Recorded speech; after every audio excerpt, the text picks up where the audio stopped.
and introduce Dr. Stephanie Kastely. She is going to be leading us today and from her very serene patio. And I'll turn it over to you, Steph.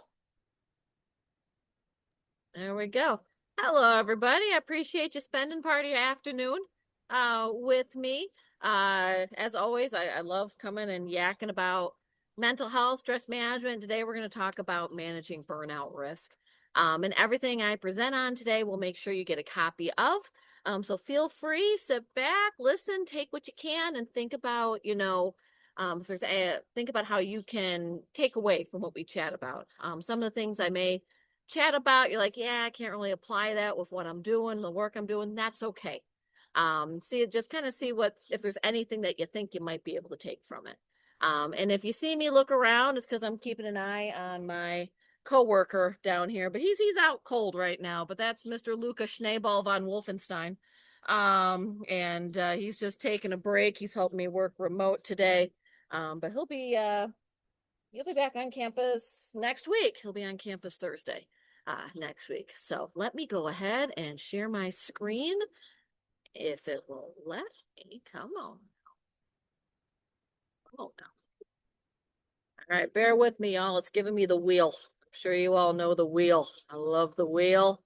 It's amazing. Wonderful. My little teeny laptop got me through the pandemic, but they forced these laptops on us at CAPS and they can't handle a simple click. So apologies, y'all, as it's continuing to give me the wheel here. Come on now.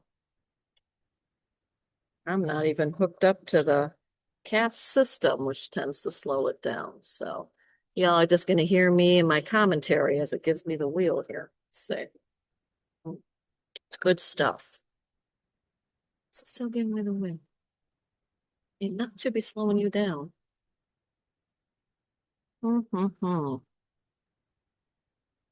Now it's really freezing me. What the heck? Been working fine all day. Come on. Let's see, task manager. Zoom meetings is not responding. Yeah, no kidding. Okay, let's try Maybe this. turn your camera off and see if that Yeah, for a minute. maybe. Yeah, let me see here. Now it's now it's allowing me to share. Let's do this. Let's see. There we go. All right. Yeah, no idea what that was about. Well, apologies, y'all. If it lags like that again, I'll turn my I'll turn my camera off. But appreciate y'all bearing with me here. All right, so let's go ahead and yak about burnout prevention and ways that we can each kind of help build up our resiliency to burnout. No matter what role you have, the work you're doing, there's going to be burnout risk. So this is going to be about us trying to protect ourselves the best we can as we push back on that burnout risk. And the theme, we got some cute lemons here because I thought it was pretty. So let's go ahead and roll on in here. All right, so what the heck am I going to be yapping about today? The first section we're going to cover together is Burnout 101. Stress and burnout do overlap, but they're actually two separate things. There is overlap though, but there is a difference between feeling stressed and then feeling burnt out. We're going to talk about the different dimensions that make up burnout. We're going to go with one of the original models for burnout. There's several different models out now for burnout. We're going to go with the original because it's got three components and it's a little bit, and those three components are consistent in the other models as well. As I think it's just people adding more things onto it. We're going to talk about risk factors that can increase our risk for burnout. These aren't all the risk factors, but these are some of the big ones. We're going to talk about ways that we can boost up our resiliency. Part of that is self-care. So we're going to talk about self-care. And as always, at the end of the presentation, I'll yak about mental health resources at Wayne State and all that good stuff, and any room for questions. I know this is scheduled to 3:30, so I'll be keeping an eye on time because those who know me, I can yak nonstop about anything. So I will make sure to keep us to time with our presentation today. So Burnout 101. Burnout is a state where we're not getting enough resources or fuel to keep us going, to keep us doing the work we're doing. And when we don't have enough resources or fuel to get done what we need to get done, that's going to increase the risk for depersonalization or cynicism, or that decrease in empathy with the work that we're doing, emotional exhaustion, and then we're going to experience some reduced feelings of personal accomplishment. Burnout is a state of prolonged and repeated stress over time. And it stays there. I'm sure we've all have felt stressed about something this week. I felt a little pinch of stress right there when I had the wheel on the Zoom presentation. I went, great, this is going to be a good time.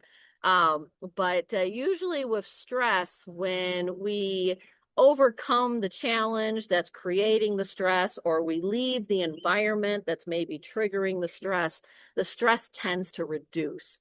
With burnout, when we reach a stage of burnout, it doesn't matter what environment we're in, it tends to follow us.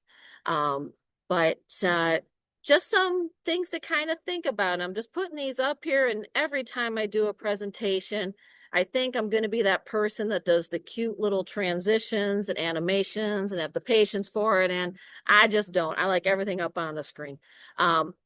But just something to think about. Now, there isn't one direct cause of burnout, but a lot of focus that we have when it comes to burnout prevention and risk management is our environment, our work environment. And I understand that we only have so much control over our environment. But when we feel like our job, the work we're doing, isn't just staying at work, it's coming over with us no matter where we're going, we may be running a risk for burnout. If we're feeling like, oh, I got to go to work today, there isn't really any joy or that sense of accomplishment in the work that you're doing, there may be that risk for burnout. Now, burnout and stress, again, are two separate things. There's a lot of overlap, but they're two separate things. When we feel like we just can't shake off that stress, it's with us no matter where we're going, we might be moving into more of a burnout risk. And then if we notice that just our interactions with other people, if we're noticing maybe a decrease in our empathy, understanding for other people, negative views on the work we're doing or our coworkers, we may be running that risk for burnout. Now, everything that I'm going to be talking about today, there may be some parts of it you're going, yeah, I'm definitely experiencing that. Our brains make everything personal. We absorb something and our brain goes, okay, how can I make this about me so I can learn about it? Maybe if some of these things you're going, yeah, that's me, that doesn't mean necessarily that you are burnt out. It just means that you're running a risk for burnout. And there may be some things that we need to be a bit more mindful and intentional with in taking care of us as we navigate maybe an environment that has a higher burnout risk with it. So what is stress and what is burnout? I'm willing to bet if I were to ask you all, how do you know when you're feeling stressed? You're probably going to come up with some symptoms that are either physical, your thoughts, your feelings, or your behaviors. Something's going to tell you you're feeling stressed. For example, when I'm feeling stressed, I tend to lash out and be a little bit irritable. I am definitely more of the fight when it comes to the fight-flight response. When we're feeling stress, our fight-flight response system is activated. So stress isn't necessarily a bad thing. It's not bad. It's not good. Stress is actually information. You're presented with a task that you have to do, and your body and your brain is trying to figure out, how the heck do I do this? We're responding to the environment when we're feeling stressed. And there are numerous symptoms that we can experience when we're feeling higher levels of stress. And we may experience different symptoms depending upon the environment, depending upon the situation. From doing stress prevention workshops and management workshops over the years, I did a presentation, a couple weeks ago with our orientation leaders here at Wayne, and we were yakking about, how do they know when they're feeling stressed? And everybody tends to mention a different symptom that tells them they're feeling stressed. So we all may experience different symptoms, and we may experience a different symptom at first. You may experience a physical more. You may notice that your mood is changing. You may notice that you're having a hard time concentrating, focusing, getting work done. It's data when you experience those symptoms. It's not a good thing. It's not a bad thing. That's your body and brain telling you, hey, we're trying to figure out how to get this task done. And later on, we chat a little bit about resiliency. Part of how we reframe stress and burnout risk can actually help reduce our overall stress and reduce our burnout risk as well. But you may notice tense muscles, body aches, headaches. Your sleep may be off, and I always crack up when I ask, who's getting good sleep, that recommended amount of sleep? Usually it's not too many people, but we may notice a change in our sleep. When we're feeling stress, it messes with every part of your body, every system in your body. So digestive issues can come up, and then our cognitive as well, irritability, mood swings, difficulty concentrating, and then low energy and fatigue. Now, when we are feeling a bit more of that burnout risk in our work environment, for example, we may experience these symptoms as well. The difference is that these symptoms do not go away when we leave the stressful environment. When it comes to stress, when we either figure out the challenge, we get the task done, we leave the environment that might be triggering our stress, that stress comes down a little bit because our body is perceiving, okay, threat is over. I figured this out. With burnout, it doesn't really leave. We're in a bit more of a vulnerable state, so that we're more likely to continue experiencing these symptoms even when we're out of an environment that's increasing our burnout risk. So when it comes to burnout symptoms, there is going to be some overlap. But when we're looking at burnout, it isn't just, oh, I'm feeling burnt out today. Burnout isn't just it's not an episode of burnout. Burnout is where we are experiencing that excessive levels of stress, and it's carrying with us no matter where we're going. It isn't something that decreases when we change the environment. It puts us in a spot where we're more likely just to carry that, for example, fatigue and exhaustion with us. And there's going to be a whole lot up here, so I'm going to click it up. But for example, with burnout, yeah, the fatigue is still going to be there. But the difference here now, we're noticing that those less words are coming in. We feel powerless, hopeless, just detached from the work that we're doing. That irritability, frustration, which can also come up when we're feeling stressed or anxious. But usually it's that apathy that comes up as well. We just stop caring about the work that we're doing. And we tend to do this when we're under any sort of distress. We internalize it as well. So we may notice that we no longer feel okay with ourselves. We're having a hard time concentrating. We're having a hard time remembering things, that we're making more mistakes at work. Absenteeism, we're kind of there, but we're not really there. And the sleep disturbance can come up as well. So think of stress as maybe like a warning sign that if we're noticing our symptoms of stress are staying a little bit longer than they normally do for us, or maybe our usual coping strategies aren't as effective as they used to be, and we're still experiencing that stress, we might be leaning more towards more of a burnout risk because it's carrying over with us. But that doesn't mean we can't do anything about us.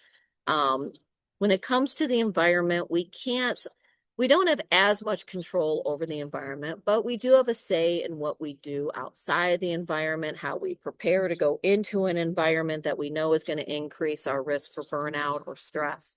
And if we work on how we respond to the environment, for example, that's bringing on a bit more stress and burnout risk, we may not necessarily change the environment, but if we enter a space and we're responding differently, sometimes the space does change just a little bit because we're responding differently in it.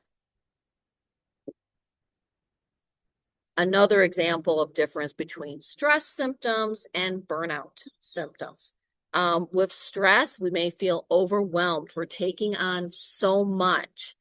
With burnout, yeah, we're taking on so much, but we're just detaching from, we're not engaging with it. When we're experiencing stress, we can experience a wide range of emotions, but usually those emotions are overreactive or they don't really match what's going on in the environment. With burnout, since there's so much fatigue and exhaustion, the emotions are a bit more blunted. Stress, we're trying to get everything done as quickly as we can, trying to get this done, this down. Burnout, it's more so, yeah, we're trying to get things done, but what are you going to do? There's nothing I could do. There's nothing I can change in this situation. And the bottom section here about the damage. When we're feeling stressed, we can experience again physical symptoms, our emotions, our thoughts, our behaviors. But long-term stress can have some physical consequences to it. Burnout can as well. But usually what's affected first is our emotions. It is hard for us to feel anything because we've just been drained. There's no fuel, there's no resources being given to us, and we're just, for lack of, I'm talking with my hands, but it really does kind of just suck that energy out of us.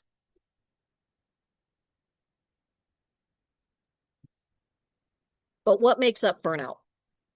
So burnout and stress do overlap, but with burnout, we're usually looking at three separate components that make up burnout. And each and every one of us, if we're running a risk for burnout, we may be higher on certain dimensions than others. For example, myself, I do a lot. I got no problem saying it. My schedule is usually pretty darn busy, even if CAPS is slow in the spring, summer, I'm usually fully booked. So I'm taking on a lot, doing outreaches, seeing clients, doing this, doing that, supervising, teaching, all that good stuff. So I run a higher risk for emotional exhaustion because I overloaded my schedule. But my sense of personal accomplishment also goes up as well. So they're balancing each other out. Usually with the components of burnout, emotional exhaustion and that personal accomplishment usually are our two bigger components that we look at when we're looking at burnout risk. Are we taking on too much? But are we taking on too much and are we not feeling anything about the work that we're doing? So emotional exhaustion is that we're overextended, drained. There's nothing being given back. So we just continue to be drained and drained and drained. Depersonalization, this is where we're looking at our relationships and the work that we're doing. We're detached from work. We're detached from our colleagues. We don't see the point in our job. What difference are we making? Again, all three of these make up burnout, but usually if emotional exhaustion and personal accomplishment are the two bigger ones that we're looking at with burnout. With reduced personal accomplishment, we're not feeling anything from the work that we're doing. We don't feel recognized for the work that we're doing. And if we don't feel like we're getting anything out of our work, that's going to decrease productivity. It's going to decrease our victories at work. We'll get back there. All three of these make up burnout, but each and every one of us may fall at a higher risk with one of these dimensions. There are several different burnout assessments out there as well. Like I mentioned, you all are going to get these slides, and I'm more than happy to put together and share some burnout assessments that anybody can do on their own time just to kind of see where they're landing with this. Because that will let you know too, if you are running at a higher risk, it's not necessarily a bad thing. It just tells us, okay, we gotta do something to try to help balance this out. Oh, see a chat bubble. Oh, no. Yes, thank you. Yes. Isn't that amazing doing these workshops with Zoom now? Every time I see that little red bubble at the chat box, I go, ooh, yay, excitement. Oh my gosh. Yeah, absolutely. I will make sure to put put some assessments together for us. I should still have the big ol' assessment for my dissertation. Yeah, let me put that together because once you take it, I can go through and quickly tell you kind of where you're ranging and which dimensions we need to make sure that we're taking care of a little bit. But I'm going to throw this out there in the chat since I got excited about a little red bubble in the chat. Not me forcing participation or anything like that, but when you think of risk factors for burnout, what do you think are some things that put us at higher risk to experience burnout at our jobs, for example?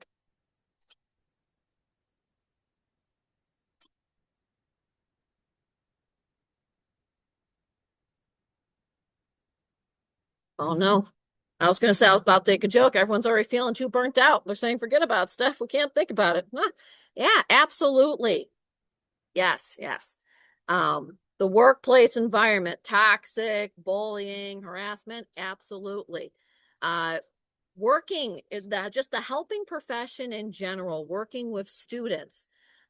When a student isn't doing well, it's going to affect us too. We're going to take that on. So definitely students in crisis. I certainly have a few clients on my caseload. Oh, thank you, Luca. Yes, I bark at that door. Thank you. If y'all hear him barking, he heard the ring cam. So clearly the Amazon guy is trying to get us. So he's going to bark and be a big, brave boy from the backyard. But I certainly have a few clients on my caseload where I have to schedule a little break after working with that client. So I got a chance to breathe and make sure I'm not taking on too much from whatever that client brought to session. Certainly, if we're working in an environment where it's understaffed, we're being asked to do our job and someone else's job and another job that wasn't even listed. Lack of boundaries, appreciation, anything that we've got going on, right? So personal issues, pressures, expectations, we carry that with us into work. That's going to increase our risk. Workload, yep. Saying yes, yeah, Zach, that comes with boundaries too. Yep, absolutely. It's something I'm always working on. I think I've gotten decent at making sure I say yes to things, but also if I can't do it, delegating it. Absolutely. Working with students, it can be exhausting when a student is struggling. And here's the thing, we all run a risk for burnout because, doing the work that you do, you must care. You must want to help people. And that just puts us at a higher risk because when we're experiencing empathy for someone, we run the risk of then taking on what they have going on too.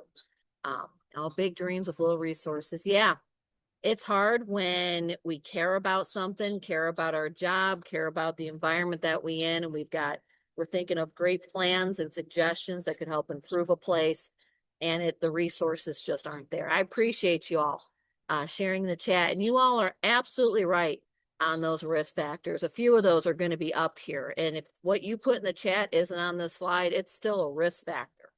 What I'm going to have up here are some of the more common risk factors that we associate with burnout risk. But just like how we all experience symptoms of stress differently, we may experience different symptoms of burnout differently. We all are exposed to unique risk factors in our work environments because we're all unique, different people. So workplace and environmental risk factors, right? If we don't feel like we have control over the work that we're doing, that's going to increase the risk for burnout because we don't have that personal investment in the work that we're doing. We're going in, someone's telling us exactly what we have to do. I saw in the chat, both like the toxic bullying workplace environment, that's also going to be a part of this as well. Taking on more than we can, being expected to do more than we can, that's going to increase the risk. Now, certainly there are some days where, we do have a lot more on our plate than we usually do, and we find a way to get it done. But when it's more days than not that we're being asked to do more, that's going to increase the risk because we don't have recovery time. we're just constantly running on empty. And you can do it, but eventually you're going to burn out. That's what I mentioned to my counseling students I teach for clinical skills that if they're leaving a session or they're driving home or they're not working and they find themselves thinking and worrying about a client, they're taking on too much. You're running a risk for burnout because you're not separating work from your personal life. Run the risk of taking on too much. And when you're in a helping profession, when we're working with others, we're trying to help students, trying to help other people. If we are taking on so much, there isn't a recovery time to refuel. We run the risk of not only messing up the work that we're doing, but we also run the risk of negatively affecting other people as well. Unfair treatment in the workplace can definitely increase that risk for burnout. If we're not feeling appreciated at work, we're feeling that others are getting special treatment, workloads aren't being distributed equally or evenly. It's going to increase our risk for burnout because, again, we lose that personal investment. We lose the reward in the work that we're doing. I'm going to click all these up here. Any sort of workplace culture where we don't feel safe can increase the risk for burnout. Whether it's hostile interactions, workplace environments where little cliques are forming, that's going to increase the risk for burnout because we don't feel safe. So we're using up resources because we may be feeling on edge and being a bit more hyper alert if we don't feel safe at work, and that's draining our resources. And then insufficient reward. A sense of humor and joke. We're never going to get paid enough for the work that we do. But if we're at work, and yes, we can have the internal reward of helping other people.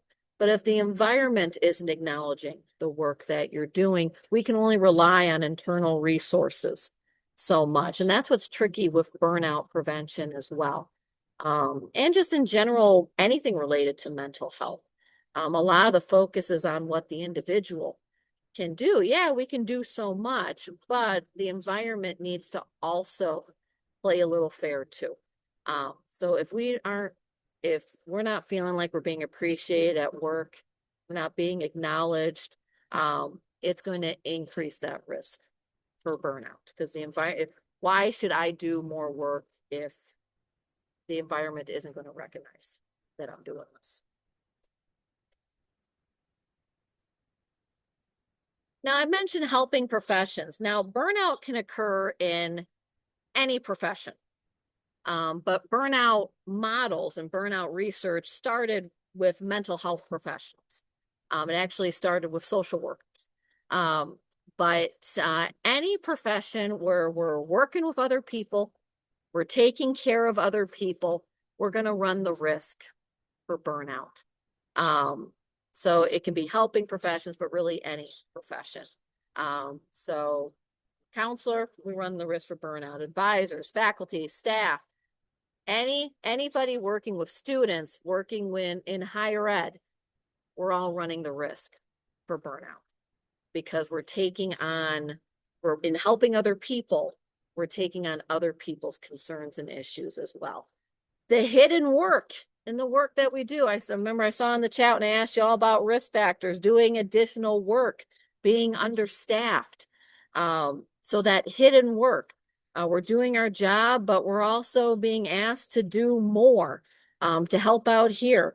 Where I'm at in CAPS, we've got, this is a totally over exaggeration, we got about 9 million committees and then committees to talk about committees and committees within committees.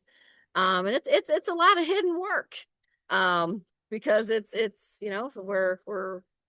I want to work with my clients, I want to run groups, I want to do this, but it takes away from that. But sometimes we're asked to help out in certain areas and we take it on. But when we're constantly being asked to do additional work, again, it's taking away the resources that we have, and we may not have enough time to recover and refuel. And then each and every one of us has unique burnout risks. These aren't all of them, but I'm going to click them up here. These are some of the bigger ones. If you, and you know you best, if you tend to lean more towards perfectionism, you're going to run a higher risk for burnout, because we're setting up expectations and standards that you're not going to meet. And if you're constantly not meeting those standards, that's going to drain you and beat you down. If we have a hard time with boundaries and balancing our personal time and work, and I get it, in an ideal world, we can balance it. But sometimes, it's really hard to balance our personal life and work when work keeps going into our personal life and not respecting our boundaries. But if we do find that we're having a hard time saying no to things or delegating things or prioritizing things, we're going to run a higher risk because you can't do everything at the same time. If we feel like we don't have any support or a lack of support, or maybe not really strong support or stable or consistent, it's going to increase our risk. If we're not really taking care of ourselves, it's going to increase our risk. Now, this last one, lower self-esteem, and I added the or confidence on the end of this because I think self-esteem gets thrown out a lot as a risk factor, not just for burnout, but for stress, anxiety, depression, every mental health concern out there. It's more so that if we don't feel okay with ourselves, we're going to run the risk for burnout. We're going to run the risk to overextend because we're not putting ourselves first. So if we don't feel confident in the work that we do, if we don't feel confident in ourselves, if we don't accept ourselves for where we're at and accept the parts of us that we like and accept the parts of us that we don't like, we're going to run the risk for burnout because it puts us again in more of a vulnerable spot to use more resources, use more of our internal resources than we have available.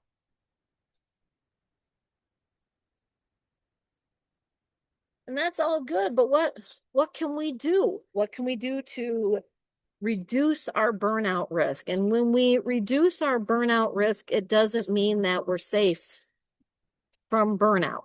It helps keeps us going. It helps us keep doing the good work that we're doing. When it comes to building our resiliency to burnout or stress, burnout or stress, what makes it hard too is it's not a one and done deal. It's something that we are constantly doing. And that's usually why it's hard to build that resiliency. Because, when you have to keep doing something, our brain starts thinking, okay, is this ever going to change? But there are some things that we can do that are in more our control to help boost our resiliency as we take on environments that are going to increase and trigger our stress and may also increase our burnout risk. Resiliency is that flexibility, and that flexibility is key because our brains, they don't like being flexible. We like to know what to expect. And then whether we mean to or not, we try to anticipate what to expect, and then we start planning based on what we expect is going to happen. So now you're making an assumption. And then when the environment changes things up, it sets us back because we don't know how to respond because we used up our resources trying to predict the future. So that flexibility is what's needed to help boost that resiliency, to kind of roll with what the environment is throwing at us, and to then be able, no matter what the environment threw at us that day, before work and after work, being able to do what we can to try to refuel and recover before we take on the next day. Now, there are going to be several slides here with resiliency tips. Some of them you may go, yeah, I'm already doing that. And some of them maybe, nah, I really can't fit that in my schedule. That's okay. That's all right. Resiliency, when it comes to building up our resiliency, it's not a one size fit all. Likewise, when we talk about self-care, it's not a one size fit all. It's whatever fits you fits your needs and fits what you can with your schedule and your environment. And you'll notice the resiliency here as I start clicking stuff up. With the burnout slides, we had that reddish orange color. Now we have, I hope it's a little bit more calming, more of that mint color. Or maybe it's just because I want ice cream and I like mint chocolate chip ice cream. I don't. But I like that color. So it's a bit more calming for us. But the big one is setting boundaries. And I get it though, that in some of our work environments, we try to set boundaries and people walk over them. But we try to set boundaries, we prioritize, we time management skills come into play here. Your work hours and trying to stick to them. But again, I get it that sometimes we're asked to assist things that go outside our work hours.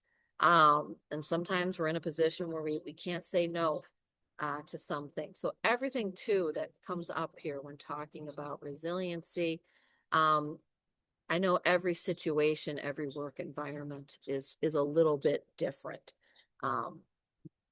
But time management, not only at work, but when you're off the clock as well.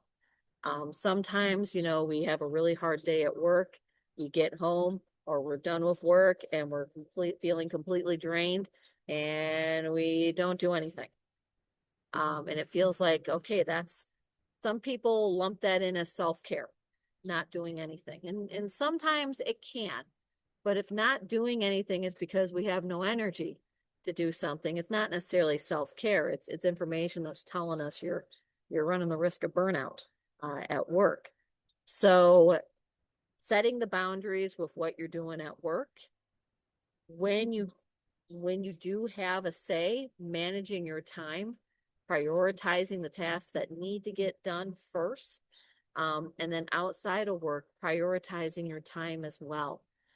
Making sure it doesn't have to be anything grand or anything like that, but making sure there is something in your schedule when you're done with work, whether it's a hobby, something that relaxes you, something that restores a part of you that's not your employee role, that takes care of you outside of work.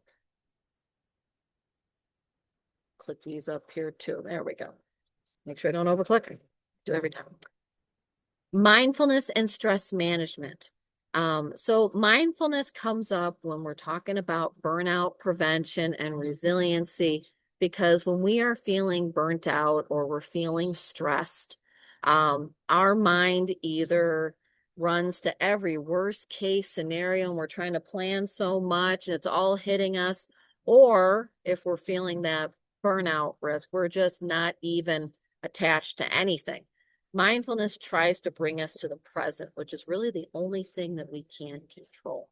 Our brain likes to go to places we can't control, the past and the future. We don't got to say the past has already happened. The future, we can hope, we can anticipate, but you ain't going to know until it's here. So mindfulness can help reduce our overall stress, and that can then reduce our burnout risk as well. Mindfulness can take so many different forms. Usually we think of meditation or breathing exercises or yoga, and that may be a good fit for you. For others, it may not. Me thinking about yoga, sitting still, or meditation sitting still, yoga stretching, I can't do it. But I can walk. So my mindfulness exercise or strategy is I walk. I don't have my headphones in, my phone's in my pocket. I am just walking and listening to what I can, just relying on my senses in the present. Mindfulness can also just be sitting quietly for a couple of minutes, whether it's focusing on your breathing without any sort of judgment of your breathing, or focusing on your senses. What can you see? What can you touch? What can you hear? And it may seem like it's kind of silly, but what it's doing is it's actually grounding you and bringing you a little bit back to the present, giving your body and brain a chance to pause, rest, and then hopefully with that little bit of rest, you're in a better spot to think about what you're going to do next. Muscle relaxation can be helpful as well. If you're like me during the day, I have to watch my shoulders because I do tend to tense up. Even sitting out here, not to brag again, I'm a patio. This is my happy place. I'll still tense up. So I got to make sure every now and then to check in, relax my shoulders, relax my legs, relax my feet. That can help us release the physical tension that we're carrying with us. Journaling is thrown out there a bunch when it comes to coping strategies. All of these strategies, it really isn't, I can't stress enough, it's not a one size fit all. I've worked with some clients where journaling, great. I've worked with other clients journaling, yeah, this ain't working right now. So we get creative with it. If journaling sounds like, man, that sounds like way too much work, maybe not journaling, jotting a few things down, drawing, doodling, listening to music. I've had some clients, and they're like, they just write, whether it's like a song lyric, a poem, or they just write a song lyric that they know and they draw stuff around it. So everything here too, you can put your own personal spin on it so that it seems like it fits you a bit more.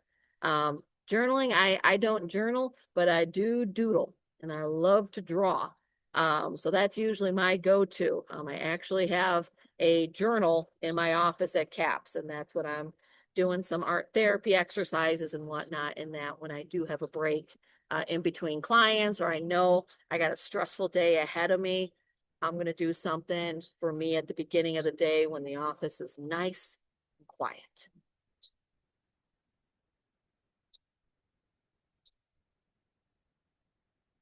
Thank you. That's right. Appreciate it. Yeah. It's good. I love sitting out here and chatting with y'all. And I'm ready to go. This is the first Stanley of Stef. All right. I may or may not have a slight retail concern that I need to keep working on because I might be coping with Stanley's.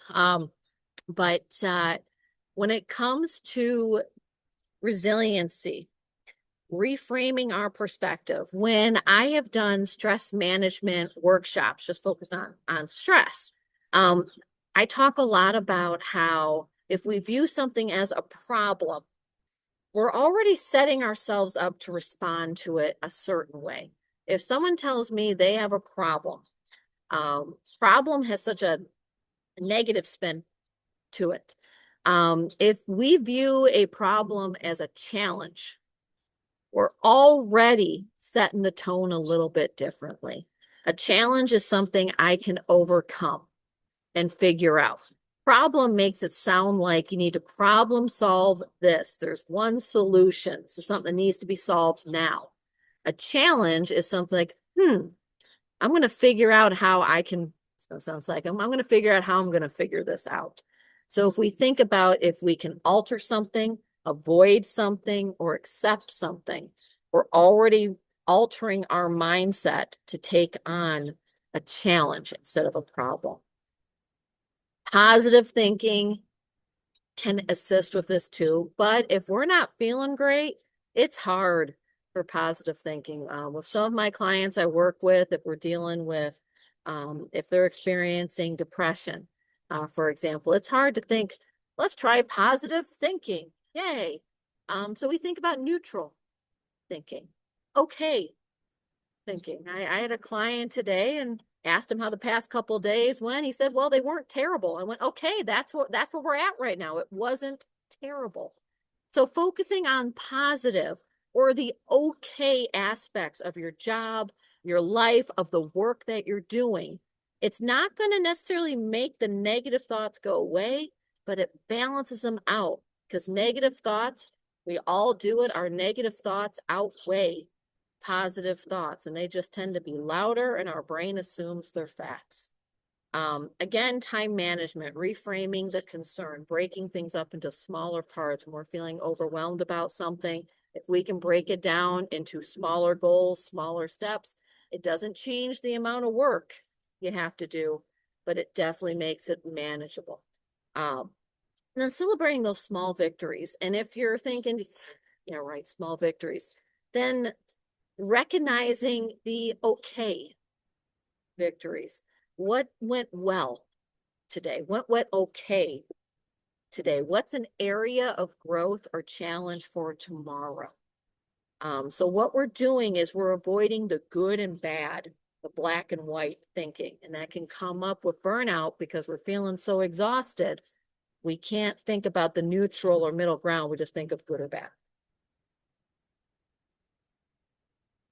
Now, earlier slides of burnout risk was taking on too much, being asked to do too much.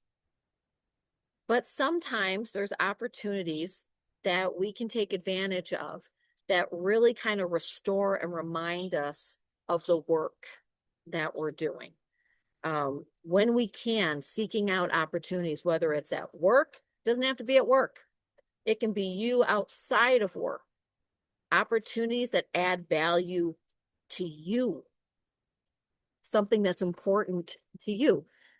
My small example of this, on the weekends, and I live for the weekends, on the weekends, I have usual errands I got to run and whatnot. And any place that's dog friendly, I'm taking my boy Luca with, but we'll go to other places too that aren't really on our schedule for the day, because it gives me something back when I get to go with my dog to places and meet new people, and he gets to meet new dogs, and it kind of restores me a bit. So something that's been added to our routine is now for the past 2 weeks, every Sunday for a little bit, we go to the farmer's market. That's like 5 minutes away from the house. Buy a little bit of fresh veggies, maybe a not so healthy treat from there because there's always a few food trucks. And then we chill and relax, and we get to chat with people. Whereas before we would just be walking around the neighborhood. Taking time to recognize others. We look out for ourselves, but when it comes to reducing burnout risk in an environment, we got to look out for each other too. So if someone has had a positive impact, or if someone has helped you out, or if you appreciate someone, doesn't mean every day you got to let them know you appreciate them, but letting them know just occasionally that you appreciate that they helped you out with this. But because again, it does take care of us too. If we can appreciate and let someone else know, it gives back to us as well. We are social beings, no matter what social battery we have. We are social beings. And then part of resiliency too, if you need to talk to someone, talk to someone. Talk to someone you trust. And talking to someone doesn't mean that you're looking for someone to solve the issue or tell you what to do or give you advice. But talking to someone who's outside of it, or talking to somebody who, yeah, they're going to get it a little bit more, that can remind us that it's not just you. Sometimes, we look at other people and we see what they're doing and we're going, my goodness, they're doing this, this, and that. How come I can't do that? Our brain loves to compare to other people because, again, we're social beings. That's how we learn. But again, our brain always makes the assumption that the other person must be doing something right and we're doing something wrong. So it is okay to lean on the people that we trust. And I got this in big letters here, because no matter if you're a student, faculty, staff, no matter what you're doing, when we reach out to other people, sometimes there's this thought that comes up that you're burdening other people with your issues. You're not burdening other people. You're not a burden by talking to other people. You're making use of the resources that are out there. Your support systems are there for a reason, to support you, just like you would want a friend or family member. If you're that person's support person, you'd want them reaching out to you.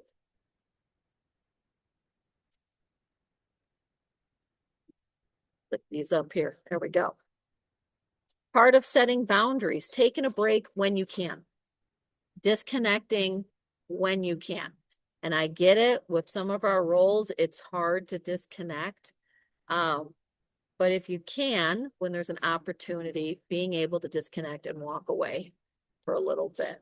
And it doesn't have to be like a super duper walk or anything like that, but just disconnecting. That's why some walks I go on, if you're see me on campus, you'll go, wait a minute, Steph just said she doesn't use her phone. You'll see me on my phone because I'm playing Pokemon Go. I got different levels of walks. So walking around campus sometimes is Pokemon Go. Other times there's nothing because I'm making sure I'm taking a mindfulness break. Um, but doing what you can to set boundaries. When you are done with work for the day, you're done with work for the day. Trying to have things to look forward to, whether it's a planned vacation, who can afford a vacation, but planned trips, vacation, planned breaks from work. Sometimes we have something to look forward to. It does help us get through the uncomfortableness of the stress that we're in the moment. So looking forward to something that's you looking out for future you, planning out whether it's a trip, a staycation, or just a break from work. Hobbies, interests, your creativity. When we are running a risk for burnout, we are being drained, and getting out of the work environment, relying on our hobbies, things that take care of part of us that's not work related, that can help recharge us and remind you that you're still a person when you get out of that environment. And this is really where you can put your own spin on this. If you have a hobby or something that maybe you used to do and you're like, man, I want to get back into that, trying to get back into that. But anything that kind of taps into that creativity, and it's going to sound kind of cheesy, but when we engage in our hobbies, our creativity, it's almost like the child version of us comes out a little bit. And that's okay. That's taking care of you. And that leads to self-care. We all have different self-care strategies. It's not a one size fit all. And self-care is thrown out a lot as a coping strategy. And I think some people throw it out as a term, and it's not really the correct way of throwing out the term.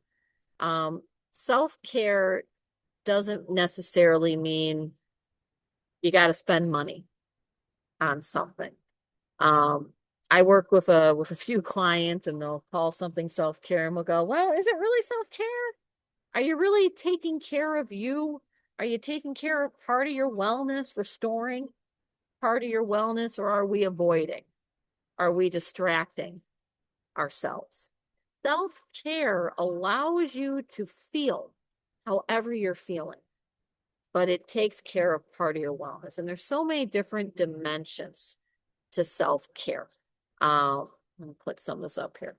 But self-care it's intentional steps we're taking to nourish part of our wellness, to restore, to try to give back some of that internal fuel that we're going to need when we go into an environment that demands a lot of resources and fuel from us.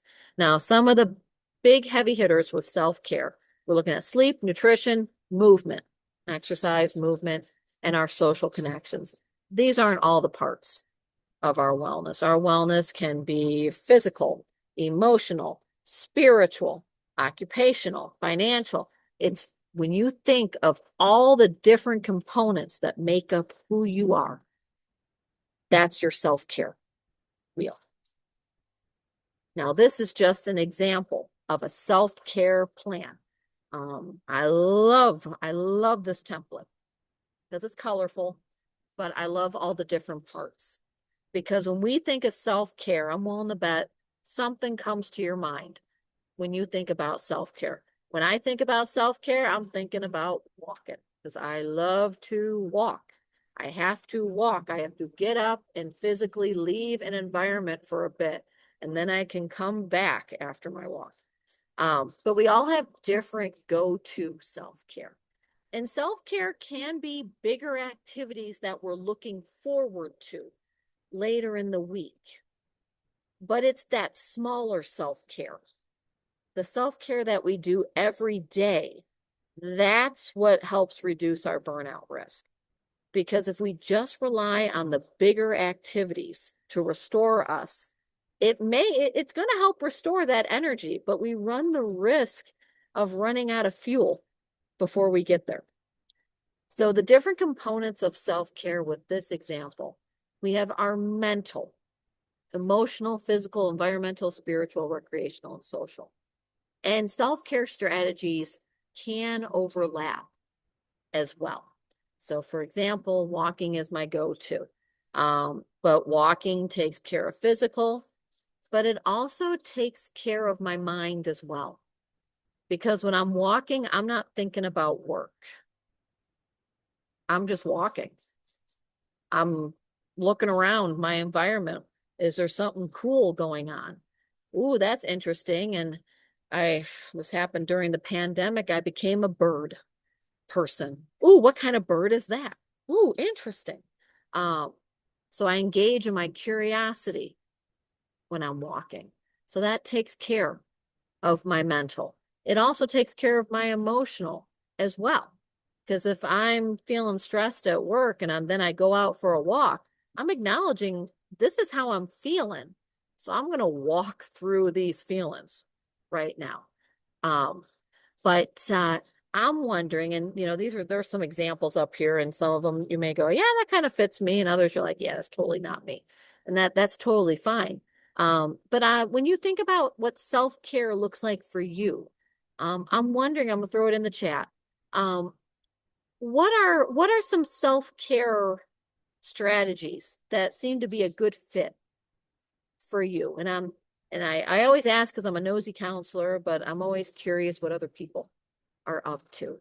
Uh, what are some of ours? Oh, yeah, the bubbles. Yeah, bubbles. Get back there. Bubbles. Yeah. Ah, yes. There, be talking to someone, right? Yeah, walking. Jim, good for you. Yeah, walking. Ah, dinner with friends. So dinner with friends, right? Good food, change of environment, going to our social supports. Awesome. A lot of our self-care strategies are combos. They're taking care of different parts of our wellness. And this is going to sound silly, but when you're engaging in a self-care strategy, no matter how small, just a quick acknowledgement, I'm doing this to take care of this part of my wellness. Yeah. Dinner with friends. Ooh, crossword puzzles. Yeah, good for you. Yeah, absolutely. So a self-care strategy, we're engaging our mind, but when you're looking at a crossword puzzle, that is where your attention is. So we're kind of in the present too. That's awesome. Ah, guitar, good for you. Yes, yes. Again, tapping into that creativity. I had a session with a client today, and I they're struggling. But the go-to strategy that just seems to really connect with them is music, music, music, music. So we really rely on that as the coping strategy. Satisfaction Saturdays, taking the day to do it. Hey, I like that. And I should have thrown this out there. I always ask you all what y'all are doing, so I can steal these ideas too. So I appreciate it. I'm going to steal that. That's nice. I'm going to steal that. Satisfaction Saturday. That's very nice. I like that. Whatever makes you happy, right? And if it's something that you like, well, I really like this. We want to think about how can we keep this going? You're tapping into partia that maybe wasn't getting enough attention during the week. Sports, yes. Playing and watching. Absolutely. Watching a show, watching a movie, watching sports. That counts as self-care. Um, if you're intentional with it. I have some clients who will say the activity is self-care. I'm like, well, wait a minute, is this self-care or is this procrastination? But absolutely watching something we enjoy counts. Oh, camping with friends. Good for you, Robert. I see camping. Awesome. My version of camping is, oh my gosh, I'm at a new hotel. I'm camping. But yes, camping, definitely getting out of here. Nature. Ah, a sweet treat. Absolutely. Yes. You know what? I need a sweet treat today. I got to figure out what we're gonna. I've also reached the age now too where right after I have lunch, I'm thinking about what's for dinner. Yes. Yoga. Oh, getting your hair done, care. Absolutely. when you're doing activities like that, you know, ideally the environment is giving us the recognition that we deserve. And sometimes it gives us some recognition. But we also got to rely on giving ourselves recognition. So going out for yoga, getting your hair done, extra skincare, acknowledging, thanking yourself for doing that for yourself. I know, just pedicure, it costs money. Everything, I know. I know, Jessica, I said before, it doesn't have to cost money, but gosh darn it, everything costs money. And it ain't getting cheaper. It's hard to go on adventures when gas was $3.95 yesterday where I'm at, and now it's $4.30. What the heck? So we got to get really creative, but pedicure definitely counts. My nails are chipping, but nail care, couple nails, yes. Beauty treatments, prayer, absolutely. Prayer falls into that mindfulness, but also that spiritual. We're focusing on a bigger picture. Oh, yeah, baseball games, awesome. Yes, being there for your son, watching the game, that's, oh, yes. Oh, best friends, my friend's baby, fresh baby. Oh, nice coloring, yes. Coloring. And you know, when we think about some self-care activities, if you're like, well, shoot, what other activities do I do for self-care? Think about what you liked as a kid. When we're kids, we like something, we know we like it. We may not be able to put a word to it, but we like it. And then as we get older, we kind of lose that curiosity, lose that wonder. I want to bring a little bit of that back in. But whew, I love all the self-care strategies. I'm definitely stealing a few of those. That is awesome. And if you are interested in the self-care action plan example that's up here, I do have a blank version as well. So as I'm making mental notes, Amanda, I'm going to send you the slides, the blank self-care, and then I will put together the burnout assessment. I just got to hunt it down. So, but you all will get access to that as well. And then last but not least, before I kind of open it up to any questions or anything, or if you just want to yak and chat, you all know CAPS, but I always put it up here. So CAPS is our stop for mental health services for students, but you know, we do outreaches and workshops, and usually anybody can take advantage of those. And if you ever need you know, like a mental break or outreach presentation, shameless plug, if you want a therapy dog to come and visit you, if you click the outreach button on our website, it goes to me, or just reach out to me. If you're like, hey, I'm interested in mental health services, but I know CAPS is for students, we can also provide any sort of referral info or anything like that, make recommendations on places. If you feel concerned about a student, you're like, what should I do? You can totally reach out to us. We'll consult with you and try to figure out what next best steps are. The care referrals at the Dean of Students Office, if you ever feel concerned about a student, that's another step as well. This next slide though, are mental health resources that are at Wayne State, but anyone can use. So if you ever know of somebody who may benefit from talking to somebody, our mental health and wellness clinic is free. It's free therapy. It is our practicum site for our master's level counseling program and master's level counseling psych program. The psychology clinic provides low cost therapy and group therapy as well as assessments. So those are both those are free or low cost.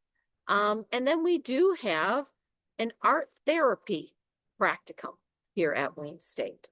So if you're interested in exploring art therapy, our art therapy master's program every fall semester has Saturday workshops. It's like $25 for several sessions of art therapy, and that's open to adults and children. So if you ever know of someone who might want to just kind of test out art therapy, it's like $25 for supplies for several Saturdays. And I believe they run for like 2 hours in the morning. But that's their link. And to apply, you just click y'all know those Qualtrics surveys. You just click a button and you enter some info. and they get you on the list. But art therapy is a great way to really tap into that creativity and kind of tap into exploring feelings that we can't quite put words to. And I am a little biased because it's the counseling program here at Wayne. I teach over there. Those are my students. And then, as always, if you got questions about mental health services, anything, you just want to yak, chat, send me memes, need a break, reach out to me. That's my email down there. And that looks like a really nice drink on that slide, so that might be a treat later on. But I wanted to make sure I keep an eye on time for y'all, and I'm a little bit early. But if I'm here, if there's any questions or anything like that, more than happy to answer the best I can. And like I said, you'll get everything I presented on too. But I'm here if you got any questions. Thank you so much for this. This was awesome. Yes, we have some clapping hands. Did anybody have any questions or comments or anything that they wanted to contribute to the conversation? If you got a question, I will do my best to sound like I know what I'm talking about. So that's what you get with PhD level counselor. So all good. Okay. Wow. Like, Well, I'm gonna hit stop in the recording. yeah.